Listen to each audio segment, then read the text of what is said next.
नागपूरमध्ये सुनील केदार यांच्या नेतृत्वासंदर्भात रोष निर्माण झालाय। सुनील केदार भेदभावपूर्ण वागणूक देतात। भेदभावपूर्ण वागणुकीमुळे काँग्रेस पदाधिकाऱ्यांचे राजीनामे आहेत। भेदभावाच्या वागणुकीमुळे राजीनामे देत असल्याची माहिती आहे। कुठे ना कुठे खूप मोठी खंत राहायची की बाबा आपण इथे पार्टी चालून आलो का नुसता गटच चालून आलो, आणि ती खंत राहीलच नेहमी, कारण आम्ही इतके वर्ष काँग्रेसला दिले। आज म्हणजे प्रत्येक गोष्ट आम्ही मौद्यात काम करत असताना तिथे लोक जोडले, काँग्रेसला जोडून आम्ही तिथे सगळं उभं केलं होतं।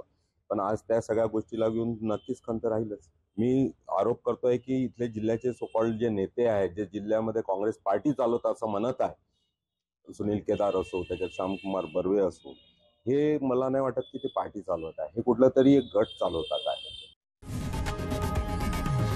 लोकशाही मराठी ऐका, पहा, जागरूक रहा।